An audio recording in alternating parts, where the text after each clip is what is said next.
Bismillahirrahmanirrahim. Assalamualaikum warahmatullahi wabarakatuh. Para pecinta surah Yasin yang dirahmati Allah Subhanahu wa taala, kemudian di ayat yang ke-25-nya Habib An-Najjar langsung mendeklar, langsung menyatakan dirinya dengan tegas, gamblang.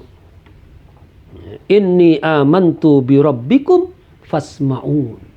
Sesungguhnya aku benar-benar telah beriman kepada Tuhan kalian.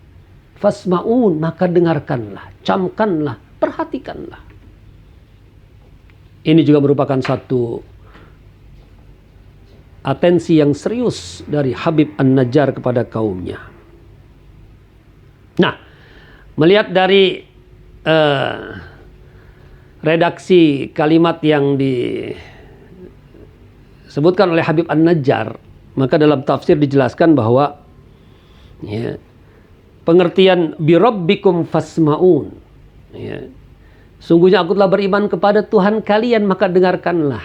Siapakah audiens yang dituju oleh Habib An-Najjar dari kata-kata ini? Maka di sini ada dua pendapat. Pendapat yang pertama mengatakan birabbikum fasma'un itu adalah audiens kaum kufur menentang atau menolak keyakinannya kepada Allah Subhanahu wa taala. Atau lengkapnya inni amantu bi rabbikum alladzi kafartum bihi. Habib An-Najjar mendeklarasikan sungguhnya aku telah mengimani Tuhan kalian yang kalian kufurkan itu. Fasma'u qawli, maka dengarkanlah perkataan yang aku sampaikan barusan.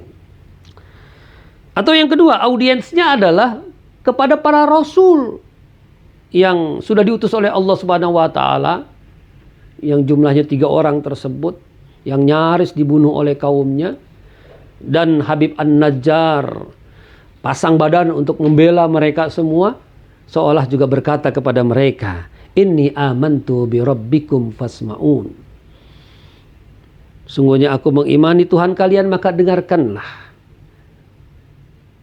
Maka yang difahami dari ayat ini, Habib An-Najjar seolah juga berkata kepada para rasul itu, fasma'u qawli, dengarkanlah apa yang telah aku ucapkan. Litashhadu li bima aqulu lakum inda rabbi, agar kalian wahai para rasul Allah, para dai, para penyeru agama Allah, agar kalian turut memberikan kesaksian untuk diriku atas apa yang telah aku deklarasikan ini, atas apa yang telah aku nyatakan ini tentang keteguhan iman, as-sabat fil imani wal aqidah. Sampaikan hal ini, kalian jadi saksi atas apa yang aku sampaikan ini inda rabbi, di sisi Tuhanku nanti. Para pecinta surah Yasin yang dirahmati Allah Subhanahu wa taala, demikianlah apa yang dilakukan oleh Habib An-Najjar tentang deklarasi keimanan yang begitu tegar beliau sampaikan. Dan ternyata setelah menyampaikan itu, mendeklarasikan keimanannya itu, maka kaumnya pun memperlakukan secara keji, menganiaya, menzalimi, mempersekusi dengan sesuatu yang sangat menyakitkan tentunya, sampai menghilangkan nyawanya. Naudzubillah min dzalik.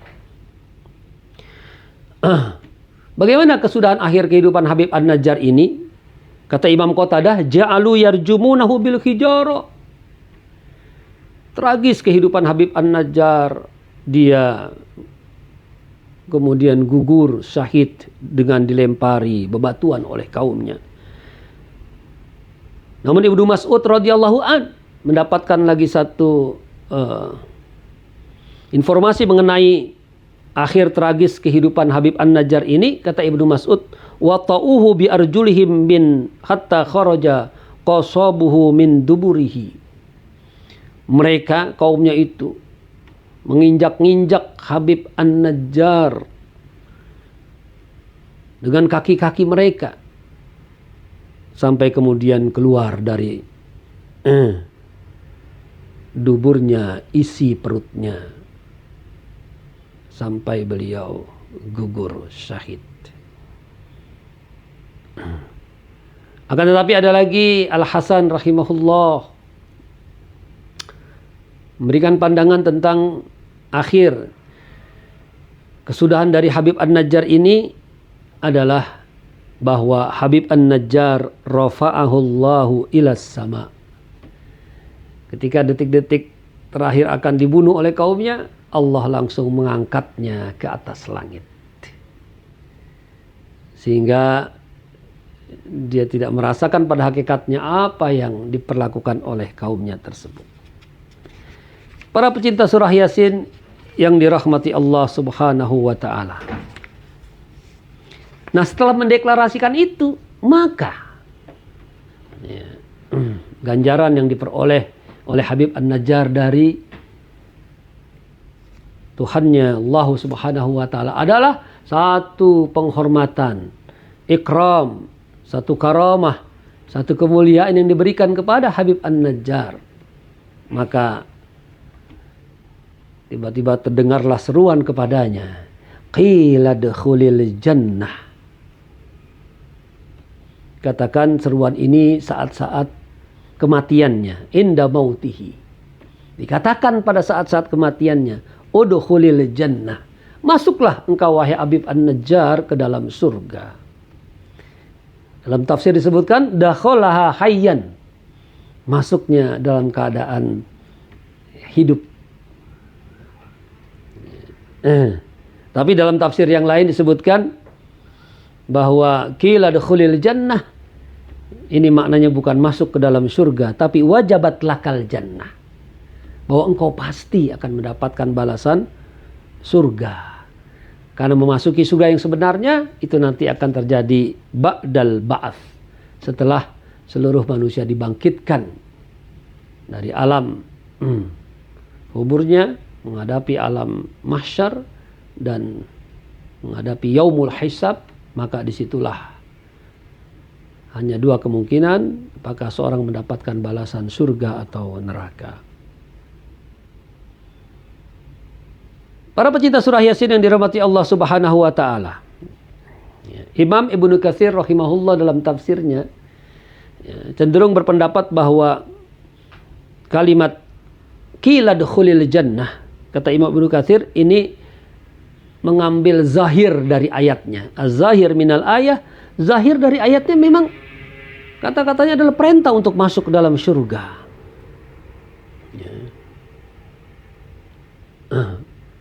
Sehingga beliau mengatakan maknanya adalah adkhalahullahul jannah. Allah benar-benar memasukkannya ke dalam surga.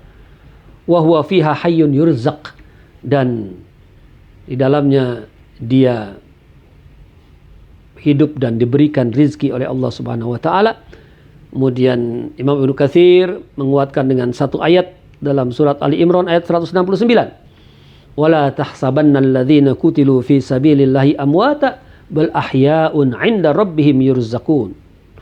Janganlah kalian mengira orang-orang yang dibunuh di jalan Allah mereka mati, akan tetapi mereka hidup di sisi Tuhan mereka, dilimpahkan rizki dan karunia. Para pecinta surah Yasin rahimakumullah. Kemudian setelah diserukan masuk ke dalam surga, Habib An-Najjar Allah izinkan untuk bisa berkata-kata, mengucapkan satu kalimat. Apa yang diucapkan? Qala ya laita qaumi ya'lamun. Habib An-Najjar berkata, duhai, seandainya kaumku mereka semua mengetahui. Jadi ada kata-kata ya laita qaumi ya'lamun. Ya. Dalam tafsir Jalalain disebut harfu tanbih. Ini sebuah kode isyarat tentang meminta perhatian. Serius. Habib An-Najjar betul-betul sudah mengalami apa yang dibalas oleh Allah Subhanahu wa taala kepada dirinya. Maka dia mengatakan qala ya laita qaumi ya'lamun. Setelah kematiannya Allah berikan dia kehidupan kembali dan kemudian dia dengan izin Allah berkata, ya laita qaumi ya'lamun, duhai seandainya aku berharap agar kaumku itu mengetahui. Namun dalam gramatika bahasa Arab, harapan yang sudah tidak bisa diwujudkan atau tidak bisa lagi dirasakan adalah menggunakan kata laita yang artinya litamanni, hanya untuk sebuah ungkapan angan-angan saja. Karena pada hakikatnya tidak akan bisa didengar kata-katanya Habib An-Najjar ini. Tapi Allah mengabadikan dalam Al-Quran bahwa dia mengatakan seperti itu. Para pecinta surah Yasin yang dirahmati Allah Subhanahu wa taala. Jadi dalam tafsir dijelaskan tentang kalimat ya laita qaumi ya'lamun. Ini adalah salah satu bentuk keinginan angan-angannya Habib An-Najjar ini tentang apa yang sudah dia rasakannya sebagai balasan dari Allah Subhanahu wa taala atas perjuangannya, pembelaannya terhadap dakwah ini. Yang pertama ditafsirkan annahu yatamanna ayya'lamu bihalihi. Habib An-Najjar berangan-angan seandainya kaumnya mereka tahu tentang keadaan yang dia rasakan sekarang ini dengan segala kenikmatan, kemuliaan dari Allah. Yang kedua, ayyatamanna liyu'minu mithla imanihi. Habib An-Najjar berharap, berkeinginan seandainya kaumnya itu mau mengikuti jalannya, menjadi orang-orang yang beriman seperti keimanan yang sudah dideklarasikannya. Para pecinta surah Yasin yang dirahmati Allah Subhanahu wa taala. Kemudian apa yang didapat oleh Habib An-Najjar atas perjuangannya itu, pembelaannya terhadap para rasul Allah Subhanahu wa taala, bima ghafara li rabbi wa ja'alani minal mukramin. Karena Allah telah mengampuni semua dosa-dosa dan kesalahanku. Setelah aku berjuang membela para rasulnya itu, Allah mengampuni semua dosa dan kesalahan. Wa ja'alani minal mukramin, dan Allah telah menjadikan aku barisan orang-orang yang mendapatkan karamah, mendapatkan kemuliaan, kehormatan di sisi Allah Subhanahu wa taala. Itulah yang dirasakan oleh Habib An-Najjar sebagaimana yang dilukiskan dalam beberapa surah dalam beberapa ayat dalam surah Yasin tersebut. Kemudian menarik di sini, seluruh rangkaian dari perjuangan Habib An-Najjar ini disimpulkan oleh Abdullah ibnu Abbas radhiyallahu an.